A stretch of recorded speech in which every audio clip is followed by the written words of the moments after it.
discussing bullying. And this webinar is intended as educational information rather than a replacement for medical advice or training. We will be offering general advice to help you deal with bullying primarily in the workplace, but some of these suggestions might apply to personal issues as well. Before we begin, I'd like to acknowledge that the land on which we live, work, and prosper is Treaty 6 territory, the ancestral and traditional meeting grounds and gathering place for the Cree, Saulteaux, Blackfoot, Métis, Dene, and Nakota Sioux. We acknowledge the many First Nations, Métis, and Inuit whose footsteps have marked these lands for generations, and we are grateful for the traditional knowledge keepers and elders. We recognize the land as an act of reconciliation and gratitude to those whose territory we reside and gather on today. I'd like to introduce our first presenter. Alex is a registered provisional psychologist at Cornerstone Counselling. She works with adults, couples, and families who are struggling with various issues, including anxiety, depression, and trauma. One of the things she loves most about counseling is the privilege that comes through sitting with courageous individuals every day. If you're interested in pursuing counseling with Alex, she is actually on maternity leave right now, but you can always visit our website, which is www.cornerstonecounseling.com, and you can meet a few of her excellent colleagues. Our second presenter is Michelle Devlin, and she is the owner of Creating People Power. Michelle is a certified CMHA psychological health and safety advisor and DISC certified. She is an accomplished facilitator, passionate about fostering respectful workplaces and helping business professionals become better leaders. If you are interested in working with Michelle, please visit her website, which is www.creatingpeoplepower.ca. And with that, Michelle and Alex, I will let you take it away. Thank you so much, Amanda, and welcome everyone for being here on our webinar today. So happy to have you. For those of you watching this webinar live, we're going to be using Menti. So this is an opportunity for you to interact completely anonymously. I'm happy to have your comments in the chat as always, but if you want, you can use your phone and take a picture of the QR code so that you can get right into Menti, or feel free to just go open another window if you're on your desktop and go to menti.com, and then you will enter our secret code, which we'll use only for this session, 79689794.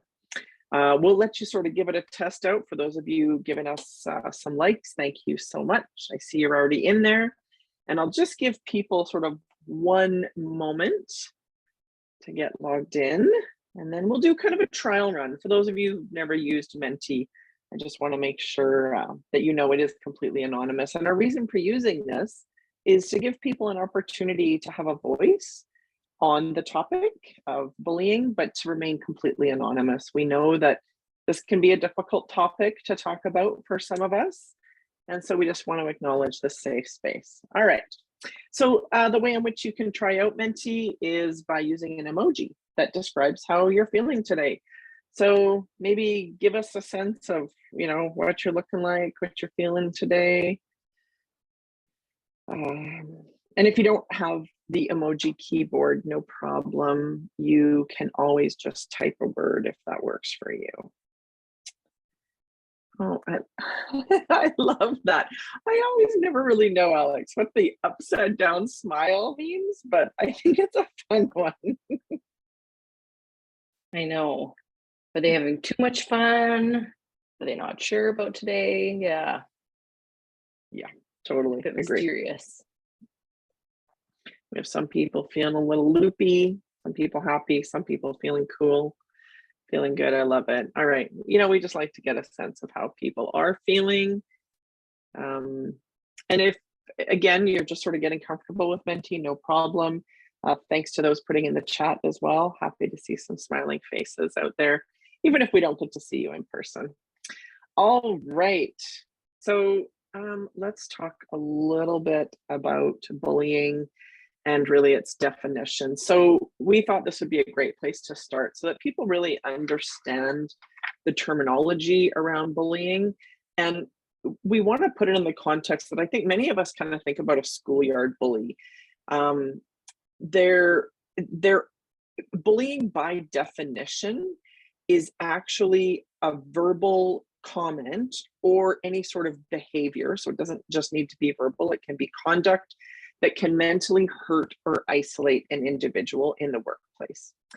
Bullying by definition, so there is intent, it is hurtful, and it is generally a repeated behavior. So we see this pattern.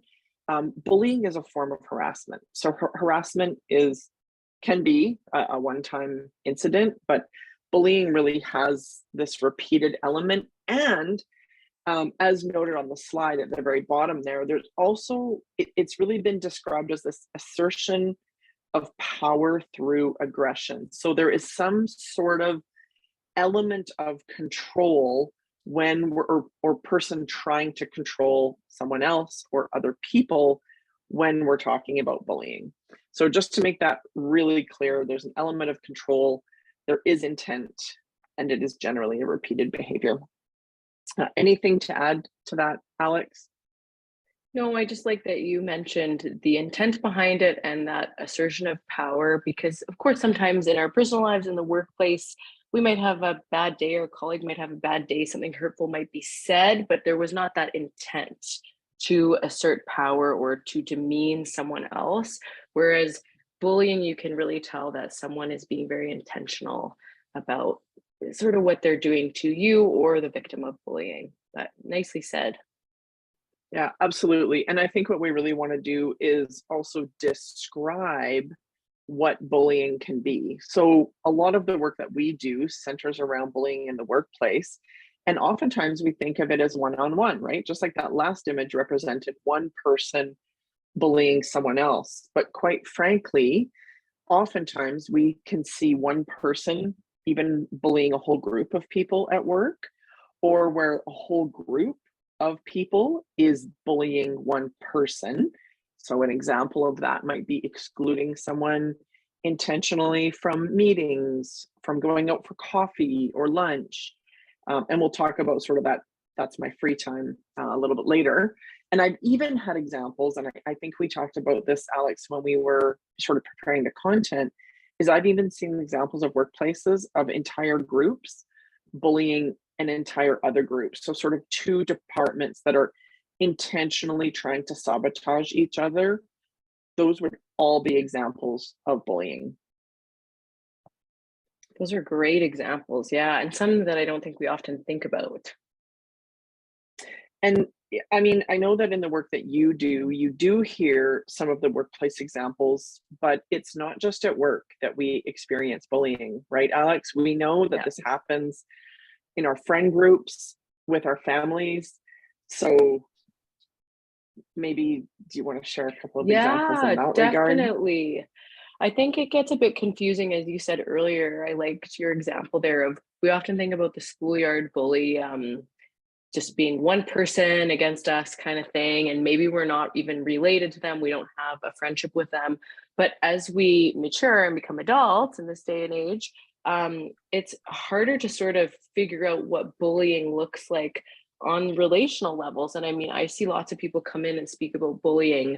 They may not know it's bullying happening. They don't have that language, but they are sharing examples between friends where maybe put downs are happening between friends. And a lot of people will say, but my friend says they're just joking when they say that hurtful thing to me. But over time, it really is starting to get to me. What's going on there? So that's a very common example of bullying that I see between friendships. Siblings, of course, I think we also can think of, little children kind of scrapping with each other as siblings. But even as we age too, I mean, I've heard of lots of people in their 30s, 40s, 50s, 60s, even into their 80s, where there's a lot of tension between siblings. And sometimes that tension and the dynamics there can encourage really hurtful behavior. And so bullying might be between siblings. It could be between cousins, aunts to their nieces or nephews. There's just a wide variety of people. I think anywhere there can be a relationship, there can be a bully. Yeah, agreed. And I just want to refer back to that comment that you were talking about with friends, because in those groups, sometimes it becomes sort of normalized behavior when the jokes typically will start off small, and then it can really grow. So we'll try to talk about, I just really want people to understand that there's this element of repeatedness, that this is a pattern, and that it is intentional. It doesn't always start off as intentional, but to be able to recognize bullying is sort of that first step in knowing how to address it. So that's kind of where we're getting you to, is think about the behavior, the specific things that people might be doing in order for it to look like bullying. We've actually, and I know this is a lot of words, Yeah. but part of the reason we put this slide up is to do exactly that, right? To Alex, to share what we commonly see in bullying behavior. Yeah, and I think brilliant of you to mention, so much can become normalized, so much can just feel like, well, this has always happened, this happens all the time. And it's easier, I would say, for most of us tuning in here, easier to notice sort of behavior that is off-putting with someone that we're just meeting for the first time, versus if we've worked at a place for 15 years, or you've been in that family relationship since you were born. Basically, it's a lot harder to pick those things out. So I hope you can sort of analyze things a bit differently after talking with us. But on this slide, I found this graphic online, and I really liked just the different examples that you wouldn't often think about that might be common bullying tactics. And so two that really stood out to me, number one, I can't see necessarily where it is on the screen here, but someone who starts or fails to stop destructive rumors or gossip about a person. 56% of people said they experienced that. That is absolutely bullying, like engaging, encouraging that sort of behavior. And we often find that in the lunchroom, even after work now with social media, being able to text people. There's so many ways for rumors and destructive gossip to just flourish actually in that way. And another one that stood out to me too, creating unrealistic demands for a person that singles them out. And we'll talk a little bit later on in our workshop about kind of, there is some gray areas. Sometimes our employers, there might be demands on us that stretch us or grow us a little bit that weren't necessarily in our job responsibilities. But then there's also the other side of the coin where demands might be extreme that really aren't appropriate for maybe, what we're doing at work. And what are your thoughts on this too, Michelle? Any stand out to you or anything, that you want to add? I would agree. I think that this element of humiliation and the Mm-hmm. acknowledgement that gossip really is bullying, because we can see it so many other places, right? We see it maybe if we're at a sports event with our kids, and there's certain even parent groups that are, not engaging with or ignoring other parents. So I guess for me, what resonated with the slide, and the reason I felt it was important that we share this information, is that I want people to know, if they're here on the webinar and they're experiencing this behavior and they're wanting to act, to speak up, or wanting to support someone, be an upstander, that you're not alone. There are many people who experience these behaviors and many more. And our hope today is the message you hear will provide you with some, not just context into what bullying is, but how to address it, regardless of where you might be dealing with it. We do want to accept questions, so you're happy, you feel free to put them in the chat. You can send them to panelists independently, and we'll try to answer them, but you can always reach out, as Amanda said, to Cornerstone Counselling, or to us if you want additional resources. So I think that's, for me, Alex, what really stood out is you're not alone. And I think as you say that, I really hear this word of validation. If that's one thing that you take away, is just validating, if you're experiencing this, we believe you in that, and your gut is telling you the truth, and to believe yourself. It's really hard, it's very confusing, but we want this to be validating of your experience. And ideally, give people the confidence to know there are options in terms of dealing with it, that you don't have to tolerate this behavior. I mean, we are both Cornerstone and Creating People Power very passionate about creating safe workspaces and safe spaces for people to live and play. So yeah, I think I'm just going to leave my thoughts on that slide and talk about harassment. So I mentioned earlier that actually bullying is a form of harassment. Alex, you and I have talked about this before. Harassment is discrimination. So this includes, and I guess a really easy way to describe harassment so that you can remember it, would be unwanted and unwelcome behavior. It can be physical or verbal. So there are many different forms of harassment. And sometimes harassment persists over time. But harassment does not need to be intentional, and harassment can be a one-time incident. So oftentimes there's a great resource that we can share with you actually from the Government of Canada that really defines harassment really, really well. I will put that into the chat. But I really often, when we talk about harassment, I refer people to our protected grounds. So here in Alberta, we have human rights legislation. And so, for example, an example of harassment might be, making a racist joke. That would be an example of harassment. I know there's many, many more, but I think understanding that bullying sort of falls under that umbrella is really important, because it also provides you with the knowledge that you have resources and the ability to deal with it. We will reference later on a bit of a change that has recently come in employment law to harassment, but I will save that little tidbit for later. So that is the definition of harassment. And I think what we, really want to acknowledge, Alex, is why is it when, we talk about these behaviors, whether they be sort of small or a larger scale, they're continuous, they persist over time, what makes it so hard for people to leave or even notice that this behavior is wrong? Oh man, I could spend a whole webinar talking about this exact slide. And I think this is actually a major point of conversation that I have with clients that come to me. There's so many things that make it difficult to notice or leave. Shame being a really big one. Maybe you've worked in a place or been involved in a relationship with a person for a very long time, and there's some shame in wanting to make a change and leave or speak up.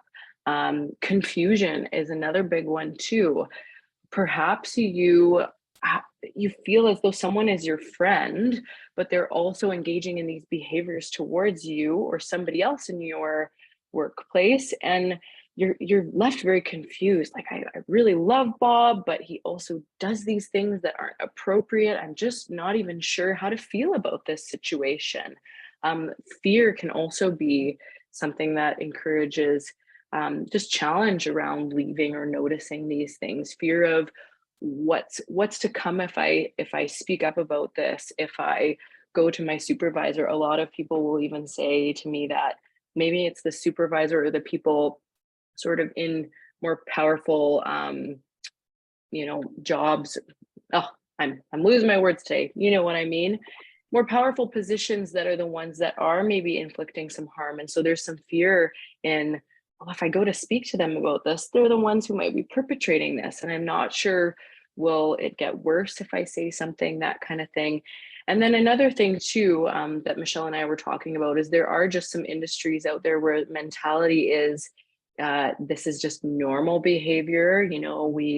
We make really terrible comments towards each other. And if you can't take it, you're not tough enough to be here. And so there's even that pressure on us of, well, they say this is normal. Maybe I'm not tough enough. Maybe I don't have what it takes. So that also adds to the confusion. And one of the last things that I often say in this slide too is it's just not as easy to leave or make a change, right? Our economy, there's a lot of hardships. Lots of people are having trouble finding jobs. And so it's not just as easy to say, well, this is happening, I can't work here anymore, I'm going to quit my job. There are bills to pay. We have responsibilities in our lives. So just, I think it's important to talk about all these things that intersect into what makes it difficult to notice these things or to leave. Any thoughts on that, Michelle? Well, definitely we've had comments about the industries. I mean, and I think there's a variety of industries. There's also sort of these elements of behavior that things we need to do or be a part of as we're entering an industry, because that's what I did. And so everybody else should have to experience that. You know, there's an opportunity where people can just say like, no, no more, I'm not going to experience that. So I do like that recognition. And I think there are, as you said, you could probably host a whole webinar on reasons why people stay in these situations or why they can't make the change. So I'm sure our audience has other reasons as well. If you feel comfortable sharing them in the chat, feel free to do so. I think I just want to sort of do this reminder about the fact that there is legislation in Alberta, and I would argue most provinces across Canada, that help people understand, and many of you will work in workplaces that have policies against harassment and bullying. So it's important to know that if you're experiencing it or witnessing it, that there are resources in which give you an opportunity to speak up and be supported, so that you and other people in your workplace and or in your relationships and families do not need to deal with this. I do want to just really quickly, Alex, touch on the example that came up. I'm going to reference McLennan Ross, a legal firm here in Edmonton, for raising awareness about this in a recent blog post. So you can find this article on their website. And this was a Court of King's Bench decision that just came out a month ago that established a tort of harassment. So harassment prior to that had never been a tort. And why is this important? It is important because, as you will see from this comment here, what ended up happening is there was an individual in Calgary who made very defamatory, insulting, humiliating comments to an individual who worked at Alberta Health Services, as well as some public health inspectors. And as you can see, the decision here actually ended up awarding a large amount of aggravated damages, including $100,000 in damages. So, I mean, I'm not a lawyer. I'm not going to get into legal conversation. I'm raising this awareness because employment law is changing with social times, as all legislation does. And I think what this decision shows, and there was a similar decision in Ontario, is that these topics are being addressed extremely seriously.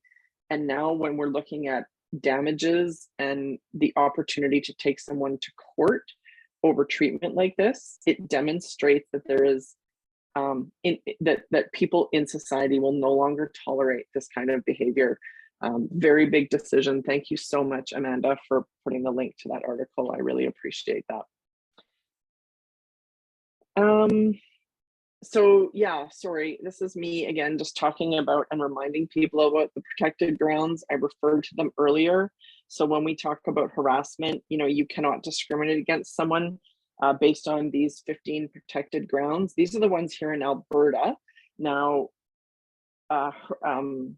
human rights legislation, although it varies province to province, it's very, very similar in other provinces. So if you're tuning in from another province, you'll see these protected grounds are very similar. And it's important to know that if you're experiencing any kind of bullying behavior, particularly based in this area, that by definition would be harassment.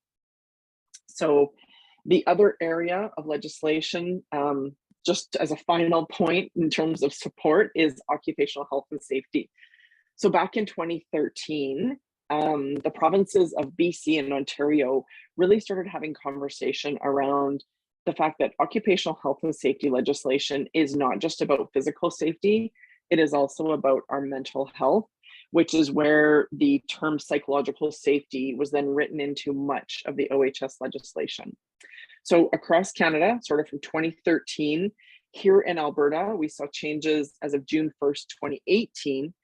Our occupational health and safety legislation says, okay, we all have a responsibility. Your employers will have a policy that, is trying to prevent violence, harassment, and bullying.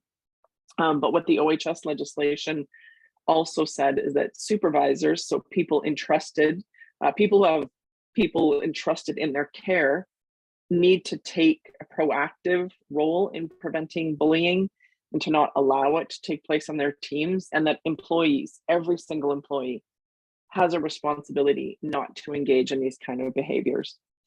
So the big change of occupational health and safety, addressing violence, harassment, bullying, psychological safety, all great for those of us who are trying to find a voice and make a change in terms of our workplaces.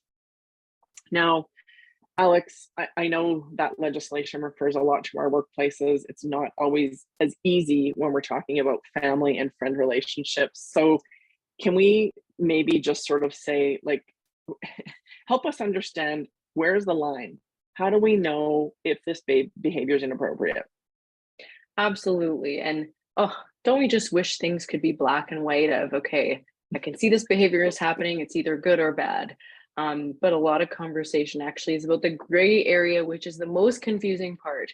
So where is the line between what's acceptable and what's not acceptable? And I think maybe instead of it being a line too, you'll often hear me talk in these webinars and to my clients about a spectrum from, one extreme to the other and everything kind of in the middle. And that can be helpful to think about for people. So the gray areas, especially in the workplace, you can see on the bottom in the darker blue, these are more of those behaviors that absolutely are not appropriate. Belittling someone, yelling, setting someone up for failure. A lot of those examples that we saw on the slide earlier in the presentation, constantly interrupting even and isolating somebody, anything that has to do with humiliating a person and absolutely threatening. I've even seen, when we think of threatening, we think of somebody threatening another person physically, like saying something that might make them feel intimidated or threatened. But I have also heard of people having colleagues, family, and friends threatening their own sort of safety in a way. Like if you don't do this, I might hurt myself. So it might not even just be something that's threatening towards you. Them threatening some type of harm to themselves is also in this category. Obviously, rude, degrading, or offensive remarks, mocking, a lot of the harassment that we were talking about. This is, of course, more in that extreme area. On the upper portion of our line here, difficult working conditions. And it's okay if this is confusing. I've even had conversations with people in the counseling room, and I'm sure Michelle has as well, where you sort of are just analyzing or talking through what's going on with a difficult work condition and deciding if it is appropriate or not. So often I will say, people who work in retail around the holidays, maybe you have to work an extra hour in that evening. Maybe it's a bit more crazy because there's just a lot of crowds, a lot of people coming through, but that that's temporary. That's not all of the time. And your staff, your supervisors are still taking care of you. There's a difficult work condition there, but you're still being taken care of. Also the heat outside today, or construction workers, kind of difficult, but manageable. Conflict in the workplace, and we've had webinars on this previously, is not inherently bad. Similar to conflict between friends, family, just all relationships, is not necessarily bad. It's how it's navigated and how we engage with it. Are people being respectful of each other? We can still disagree. We can even have a heated disagreement, and some fun can come from that, but it's not being hurtful. Another one here, of course, management's right to manage. Are you often late to work? Are you taking more sick days than allotted? Are there mistakes being made? Are they sitting down with you? And again, I think the word is you can still manage while treating people with respect. Are they being respectful, and are they bringing this to you proactively? I think that fits into here. Isolated incidents. You saw me give that example earlier of, we all have tough days. I'm a little sick right now, so I know emotionally I may be a little bit more exhausted than usual. Maybe I snap at my friend or my partner a bit quicker than I would normally, and I apologize for that. That isolated incident isn't necessarily anything wrong. Stress, of course, we all experience stress at times, and consensual contact or relationships is a big one. And I have a funny example. I worked with a woman many, many years ago who, first time I met her, she let me know, I am not a hugger. I do not like hugs. She set the boundary there, and our consensual contact, when something was really done well in the workplace, we would pound it or give a high five, and so that is obviously appropriate. But what can we do when we're not sure of where the line is? Obviously, these are more on different ends of the spectrum. One thing that I often encourage people to do is talk about it with your partner, with your friend. If there is a trusted colleague that you're open to talking about it with, that could be an option. But more often than not, I encourage people to start with people outside of the workplace, because then there's not that chance of gossip or rumors or things to spread. You have more of the objective stance of somebody in your circle of friends or family that can kind of help you see things maybe from a different perspective. Maybe they're able to say, whoa, that was so wrong. I really don't think that was appropriate. You need to take another step with this. Or maybe they say, hey, you know what? This project is very stressful for you, but I think it sounds like your boss is supporting you in the right way. Another way too, if you've talked about it with people or you don't feel comfortable doing that, journaling some of your thoughts as events are taking place and unfolding. Sometimes that's helpful to even understand like a pattern of things that might happen over time. You can look back and say, okay, wait, I felt this way every day at work for the last month. Maybe that means something. So those can often be helpful in terms of understanding where that line is. Do you have any other suggestions, Michelle, too? I love the idea of journaling, and I don't want to scare people off with that word. We're not asking you to write your most deepest and darkest thoughts. It's really sort of identifying, hey, write down the behavior. Someone belittled me in the meeting. Who else was there? What was said? And then, if a month from now at the same team meeting with the same group, that same person makes another offensive comment that's directed at you, now you sort of have another opportunity to write this down. And that's really how you can identify these patterns. So I love the concept, Alex, of just writing down and going to someone outside your circle. So in the workplace, Alex mentioned, if you're experiencing this, go to a partner, go to a friend.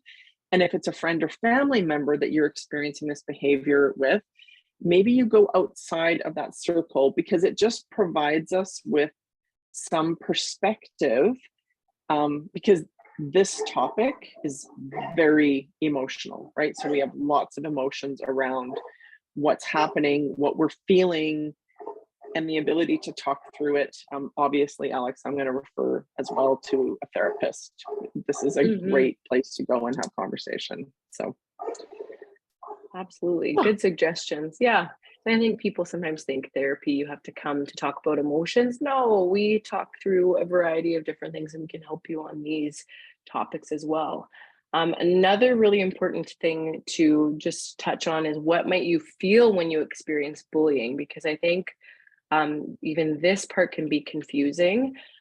I might just do a little bit of a background into going into this, in that our bodies and our brains are primed to want to protect us, right? And for each person, that is very different. Way back in the day, if we were walking out in the forest and a bear jumps out of the trees, I mean, this could happen right now if you go on a hike in Jasper or Canmore, but our bodies, we want them to be on alert, be able to fight, flight, or freeze in order to protect us. Lots of people hear those terms, fight, flight, or freeze. And if you're not familiar with it, you can message us in the chat and I can explain it a little more. But basically, these are just our natural protective mechanisms. And for each person, it's different. And that's shaped by a variety of unique experiences. And why I say this is because sometimes this can come up for us too when we are facing bullying, whether that be in the workplace or with family and friends.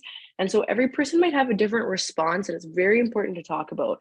Some people, of course, might get very upset, very sad, maybe even feeling a little bit depressed or anxious. That can be a very common experience. But you also might see that fight come up for some people. There might be some anger or aggression felt. And often people will say, but I felt really angry. I wanted to lash out in that moment. Maybe I'm the bully, but just acknowledging that that can be a very common experience for you. That doesn't necessarily mean you are the perpetrator there. Feeling those angry emotions can also just be the way that your body is protecting itself. Another one too, which is more along the lines of the freeze, is when people feel shock in a situation. It may not even be, the most extreme experience of bullying that's happening in a moment, but your body just may go into a little bit of shock. You may shut down. Some people even say to me, I wish I said something in that moment. I wish I stood up for myself. I wish I stood up for the other person that I noticed that was experiencing this. And it is unfortunate, but our bodies do go into that freeze as a way to preserve energy and to get us through tough situations. And so lots of people talk to me about feeling confused with what they're experiencing and what they're feeling in these moments. But we just really want to validate that a wide variety of emotions can happen. It's not just feeling sad after an incident. It could be any of those experiences. Yeah. And maybe you felt something different. You're so welcome to put that in the chat too. Yeah, actually, we have a slide for that. We thought that perfect. it would really be important for people to be able to express what they feel, or, even just that thought of, if you have this thought of being bullied, or if you've experienced seeing someone be bullied. Alex has given you sort of a few examples. Maybe you could just throw some words into Menti to see, like, how is it? What do you feel? What are some of the emotions that might come up? Because part of sort of dealing with it is not just recognizing that behavior, but acknowledging that, yeah, absolutely, there are some feelings that are taking place, and you might need to process that before you take the next step, which is actually doing something, right? So we've talked about, you need to recognize the behavior, you need to name it. What is the bullying behavior? Then there's an opportunity for you to acknowledge your feelings. What am I feeling? As Alex said, that is totally natural, because our bodies are actually conditioned to save themselves. That fight, flight, or freeze.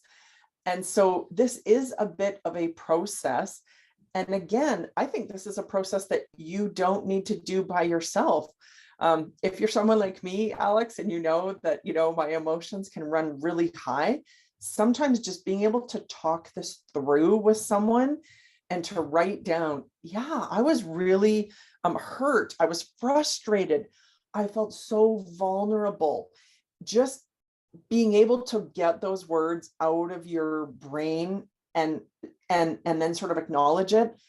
I really feel, and I mean, you can correct me if I'm wrong, Alex, but I really feel like that identifying the behavior, acknowledging how it makes you feel, is the only way you can get to this next step that probably most people have been waiting for, which is, how do we address this? I just think those first two steps are really critical. And we often just want to jump to, let's fix it.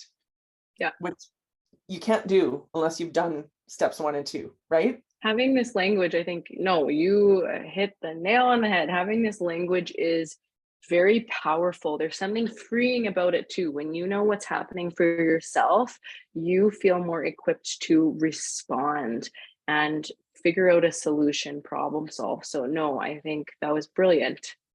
Yeah. Okay. So let's get to it. People obviously want to know, and probably many of you are here saying, all right, how do we deal with this?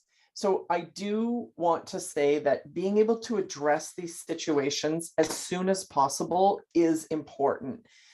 Now, that being said, first and foremost, I want everybody to make sure that they are safe. So if you're in a situation where there might be conflict, or the emotions are high and you feel like it might escalate, right at that moment might not be the best time. Maybe you need to step away from the conversation. Maybe you need to bring someone else in. What you don't want to do is sort of wait 2 weeks and then be able to come back and say, you know, when you were at that family dinner, what you said to me was X, and I found it really offensive, because they're like, I didn't say that. I don't know what you're talking about.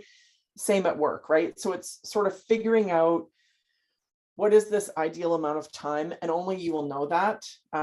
Trust your gut. So that's why we have as soon as possible, taking into consideration those other factors. The next thing you really want to do is speak with the individual if it is safe to do so. And again, you may need a moment to process, when do I do that? Do I do that in a one-on-one meeting? Do I do that over the phone with someone? Do I take them outside for a walk where we're not in the workplace or around other family members where, you know, maybe the conversation can get awkward? So you want to sort of think about, when do I do it? How do I do it? And in what environment? Like, what would make everybody feel, I guess I'll say, sort of safer and relaxed. Before I go on, Alex, do you want to add anything to those two comments? I know we reference here bringing in a third party. Honestly, I've had some clients who have had conversations with their therapist, just so that they can kind of practice what they're going to say and then go back to the Absolutely. individual. Yeah. Okay. Another one too, actually, that I hadn't thought about, but I've definitely experienced is sometimes too, people have that conversation with the family member, or honestly, it could even be a colleague, and it's just not getting through. It's not getting through. And you are totally welcome to bring a family member or a friend into your counseling session, and we can sort of have that conversation together. And so that third party, there's just a lot of unique ways that different people can be brought in to support that with you. Yeah, I really appreciate that you mentioned that, Alex, because you're right. I mean, in a workplace, it would be, you know, it's natural for us to go to HR or to bring in our supervisor or to bring in a trusted colleague, but it becomes a little bit more difficult when we're trying to work through personal relationships with family and friends. So thank you so much for that. We've addressed sort of the timing, right? When is the best time? Just don't let too much time go. Maybe you want to refer to the notes so that you can sort of say, yeah, there was this joke and these were the words I found offensive, and just sort of try to stick to the facts. Looking at how comfortable you feel around this person, around this situation. And just a reminder that not dealing with it, so not addressing it, not raising it, I do want to acknowledge can be really, really difficult, but these situations rarely, if ever, just go away. So turning a blind eye, ignoring the behavior, I'm going to use the word never, makes it better. I think it often just creates more issues. And so that's part of why we're really hoping to give people the confidence and the tools to dealing with it. So name the behavior, acknowledge your feelings, and then sort of make a plan. You know, maybe you write them down and then you make a plan for dealing with it. Now, we've talked about, you know, if you're the person experiencing the bullying, that can be very emotional. I would argue that it is equally as emotional for a witness. And I really hope people understand that as a witness, you have an incredible amount of influence in changing the course of action. Oftentimes, people who experience bullying will not speak up. They may have low self-esteem. They may feel uncomfortable. There's so many reasons why people, as we mentioned earlier, do not step out of this situation. And it is so important to acknowledge and address the fact that we need to be allies. If you see something that you don't agree with, support your coworker. That doesn't mean stepping in and saying, hey, you can't talk to them like that. There might be situations where you do that, but I think what we really want to think about is, what is the safe space for this person? Our behaviors, we don't want to make them feel any worse, So pulling them aside and saying, wow, I heard that comment in the meeting. That is not who, like, that individual's comments don't represent who we are at this company or on this team or in this family. And I want to do something to help you address this so that you and nobody else needs to deal with this behavior. We want to try to stay calm and relaxed. So sort of having this, oh, I can't believe you had to experience that. Does, like, Alex, maybe you can speak to that better than I can. You don't want to, I guess I'm going to say overcompensate. That's not the right word, but your I know what reaction you're is important. Yeah. You don't want it to, oh, I don't know why I'm having trouble this morning with my words. And it's not necessarily exaggerate, but you don't want to panic the other person. You want to be that anchor. You want to be that grounded sort of person that has witnessed this and wants to respond and care for that individual. Being able to just be calm will make that person feel safe for sure. Yeah, so offering resources. I'm going to address one of the questions that came into the chat. It's a really great one when it comes to resources. And before I do that, I do just want to make sure that as a supporter, we do encourage people to take action. So step up. Maybe you identify the options that they have. Yeah, you should go talk to your supervisor, or hey, maybe you could sit down with your in-law and your partner, or whatever the scenarios are.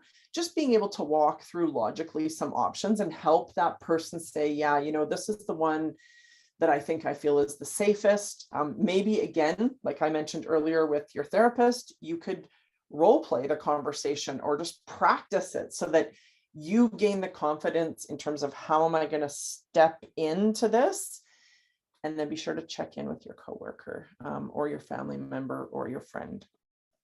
So there's a really great question in the chat. What do you do with this if you have gone to HR and you're told by them in front of the bully, in front of bullying, that this is your feelings, you're not being held accountable, and they're not following up?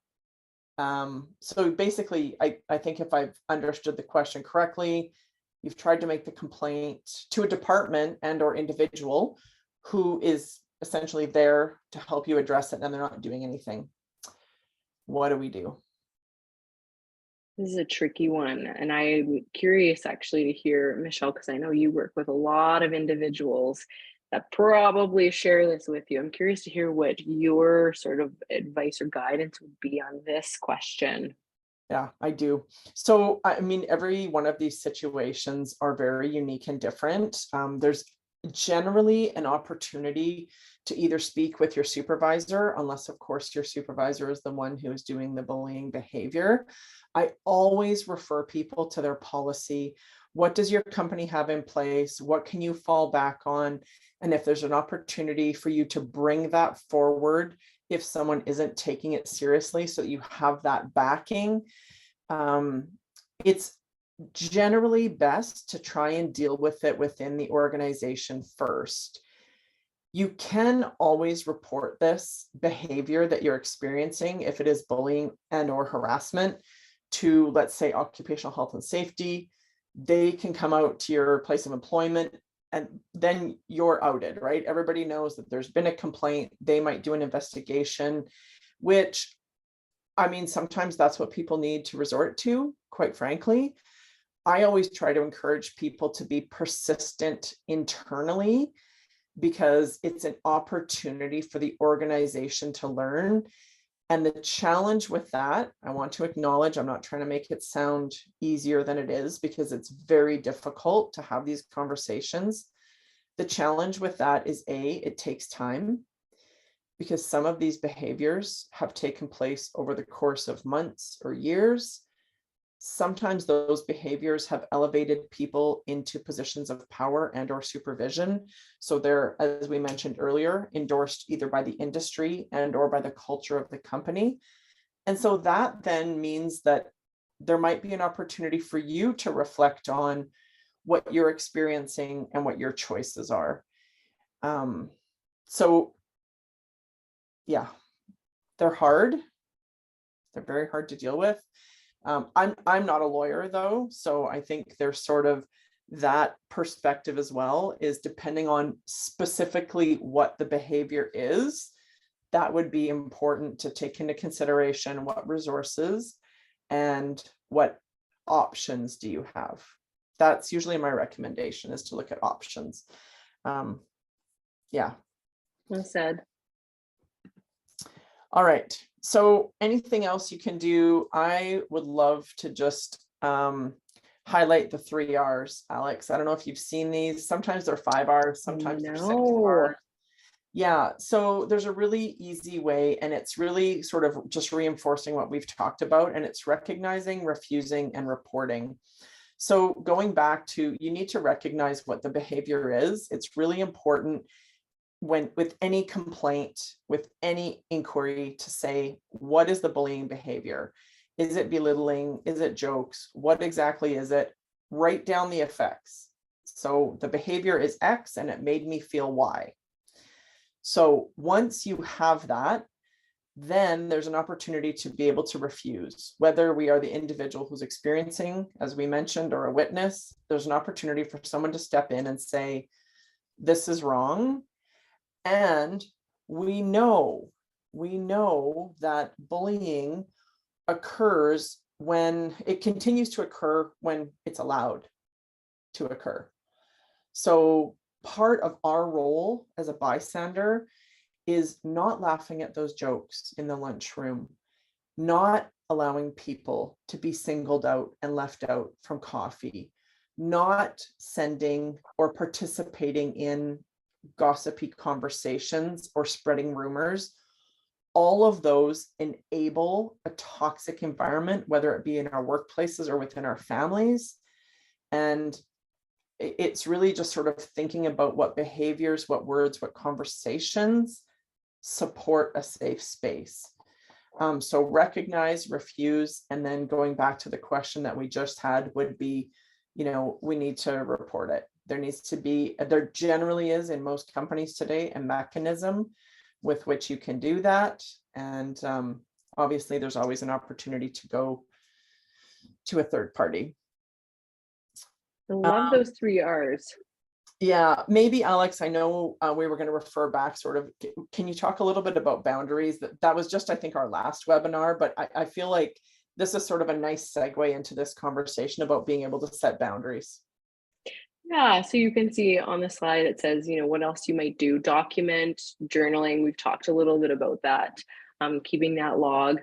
Communication and boundaries, we've had some conversation in previous webinars, which may be linked for you to be able to view. But I think by really being, I want to say, up to snuff on good communication techniques and being able to set boundaries for yourself, that's super important. And so there's lots of stuff online about, you can call it assertive communication. Maybe I'll write that in the chat just as a buzzword for you to search up. There's so many tips on how to navigate tough conversations, because I think one of the things that can be a bit of a trap for people is communicating quite poorly in instances like this. And then unfortunately it can be messy, and maybe we're using that anger and getting back at the bully, and all of a sudden it's very complicated and complex, and now we have to bring in even more people. So being able to communicate assertively your boundaries and what you need from other people is very important. And boundaries, again, there's so much online about boundaries. Very easy to do a nice deep dive into that. Those are different from person to person. And so I encourage you to maybe sit with, what are my boundaries in the workplace? Maybe I'm not someone who likes to eat lunch with the group. I like to go out for a walk during lunch and just catch my breath. Maybe that's a boundary that you have for yourself. And I think Michelle had said this to me earlier, and she might have repeated it in our session, but keeping yourself, whatever you need to do to feel safest in that moment is super important. And then the last thing that I have here is self-care, taking care of yourself. As Michelle noted, this can take a little bit of time for things to change, for conversations to happen, and it's tough. So really love on yourself a little bit more than you might usually when you're going through this, whether it be you are experiencing it or you are the witness of it. So those are kind of my big points on this one. I have probably shared this book in the past. I absolutely love it. It's by Dr. Paul Marciano. It's called Let's Talk About It. His first book was about respect in the workplace.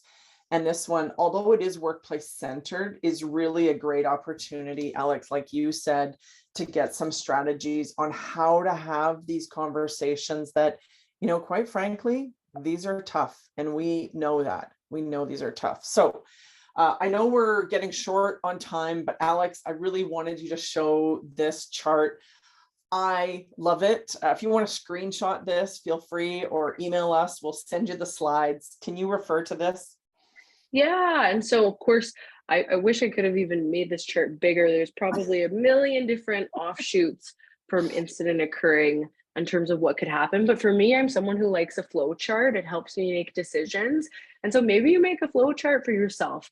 Here, I kept it very simple. The incident occurs, maybe you journal about it, you take some time to read it, maybe you bring in a family member to identify, and you decide that you need to report this to a supervisor, aka communicate. That supervisor hopefully is receptive to that, and you're able to set boundaries in the workplace with that perpetrator or what have you, and then you just take care of yourself.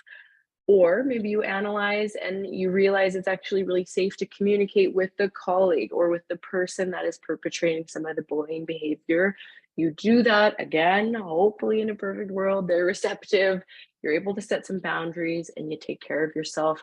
Or lastly, you analyze it. And maybe I just come to realize that it is that Christmas stress because I work in retail. I find some support in family and friends, and I take care of myself a little extra during that stressful work time. But of course, again, there would be so many unique ways that this could go, and even offshoots in terms of what happens if this person isn't receptive to what I say, then what do I do next? So even being able to create a plan for yourself when you're going into maybe a conversation or reporting this in your workspace could be helpful and may make you feel a little bit more confident and prepared. Yep. And I love the flow chart because, none of us work in the perfect world. It would be great if we did. So Yeah. you may need to go back into a couple stages of the flow chart, but just the concept of creating a plan is brilliant. We've put some resources in here. There are some really great websites, including Overcome Bullying. I love this website. There's a Government of Alberta website that actually talks about bullying prevention, which is the conversation I would love to have more employers talking about. Is, we talked about dealing with bullying today, but the element of how we prevent it is really important. And then just sort of reinforcing that harassment link. So I know we're short on time. I do want to give people an opportunity to just give us your feedback. It is really important. We value your opinion. If there are any topics you would love Cornerstone Counselling or creating people power to address, we do these quarterly, and we wouldn't be doing them without you and your very valuable feedback and insights. So I want to thank, on behalf of Cornerstone Counselling, and our company, everybody, for taking the time, investing the time and being with us today. If you have any questions, please feel free to reach out to us. You can get additional information on these topics through our newsletters. We have a collaborative venture. So this is our newsletter that comes out, I would say, about once a month with just some resources. And finally, remember that we both host events. It includes workshops on anger management, marriage preparation workshops from Cornerstone. You can check out their upcoming events. Our next webinar is coming up on September 14th, and it will be about recognizing and dealing with burnout. Hopefully you won't be experiencing that after summer. You'll have had a chance to relax and chill out, but it was intentionally selected for the months of September so that as we move into what is generally a very busy season with people getting back to school, getting back to work, moving into different holidays, we want people to sort of have that opportunity to say, hey, I'm not going to get to burnout. So We hope to see you there. Thank you so much for attending, and we really appreciate everybody being here. Enjoy the rest of your Thank day. you, everybody. Stay Thanks, cool. everyone.